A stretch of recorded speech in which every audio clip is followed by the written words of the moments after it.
उसमें सोनिया गांधी जी जो कर रही हैं वो राहुल गांधी जी के लिए कर रहे हैं, लालू प्रसाद यादव जो कर रहे हैं वो तेजस्वी यादव के लिए कर रहे हैं, ऐसे ही शरद पवार, ममता बनर्जी, ये सब नेता अपने परिवार, अपने बच्चों के भविष्य के लिए कर रहे हैं। आप जितनी अथाह मेहनत, आपकी मेहनत के मुरीद तो आपके विरोधी भी हैं।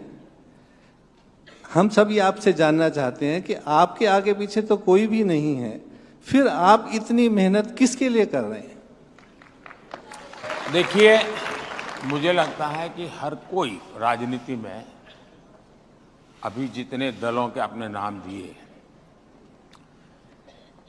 ये दल ऐसे हैं जिनमें 3 विशेषताएं कॉमन है ये इंडिया अलायंस में, और उनको जोड़ने का कारण भी है। ये सभी गौर सांप्रदायिक हैं, गौर जातिवादी हैं और गौर परिवारवादी हैं। अब ये हिंदुस्तान में हर किसी के मन में सवाल उठता है, कुछ लोग अलग तरीके की बुद्धि, इतनी एनर्जी लाते कहाँ से, ऐसे पूछते हैं। कुछ लोग कहते हैं इतनी मेहनत काहे कर रहे हो, क्यों मर रहे हो यार, 10 साल हो गए। मुझे एक नेता मिलने आए थे एक बार, बहुत बड़े लीडर, पहली टर्म में मेरे आखिरी 5वां साल था। बोले मोदी जी प्रधानमंत्री बन गए, इससे आगे क्या होता है दुनिया में, इतनी मेहनत क्यों करते हो, ऐसा मुझे कहा था। क्योंकि उनके एक ही प्रकार की सोच में से देश की राजनीति चली है। मैं समझता हूं कि सब लोग काम कर रहे हैं, मैं भी काम कर रहा हूं। वे भी अपनी आवश्यकता के अनुसार मेहनत करते हैं, मैं भी अपनी आवश्यकता के अनुसार मेहनत करता हूं। वे भी अपने परिवार के लिए करते हैं, मैं भी अपने परिवार के लिए करता हूं। उनके परिवार में 5-6 लोग हैं, तो उनको 5-6 लोगों के लिए मेहनत करनी होती, तो उतने घंटे में चल जाता है। मेरे परिवार में 140 करोड़ है, तो मुझे ज्यादा मेहनत करनी पड़ती है। अगर मेरे परिवार में भी 5-6 होते तो मुझे भी कुछ नहीं करना, इधर से 2-4 इंटरव्यू दे देता, रजत शर्मा को जरा चाय पिला देता, मेरी गाड़ी चल जाती।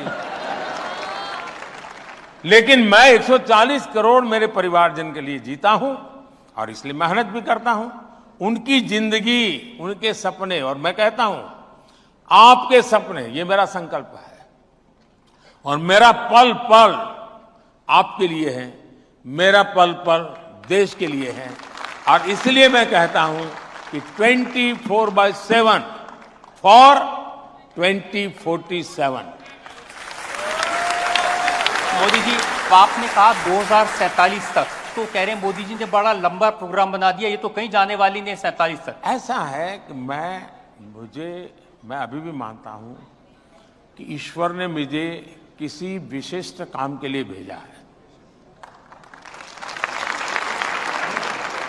परमात्मा ने मेरे लिए किसी पर्पज के लिए भेजा हुआ है, वरना मैं जिस जिंदगी से निकला हूं वहां आने का कोई लॉजिक ही नहीं बैठता जी, कोई रास्ता नहीं जो मुझे यहां ले आए।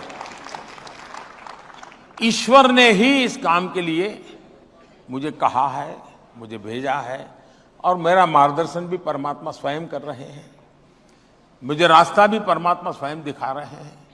परिश्रम का, पुरुषार्थ का, पराक्रम का जो जज्बा है वो भी परमात्मा स्वयं की कृपा से मिलता रहता है, और उसी को लेकर मैं करता हूं। और मुझे पक्का लगता है कि विकसित भारत 2047 तक का टारगेट ये भी ईश्वर ने ही मुझसे करवाया है, और जब तक पूरा नहीं होगा वो मुझे वापस नहीं बुलाएगा।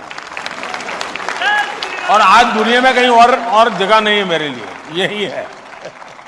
क्योंकि हिंदुस्तान को दुनिया के लिए भी कुछ करने के लिए देश का, आप अगर विवेकानंद जी को पढ़ा होगा, श्री अरविंद को पढ़ा होगा, भारत सिर्फ एक देश नहीं है, भारत एक पर्पज को लेकर के देश है, जो विश्व कल्याण उसके ही हाथों से होना है।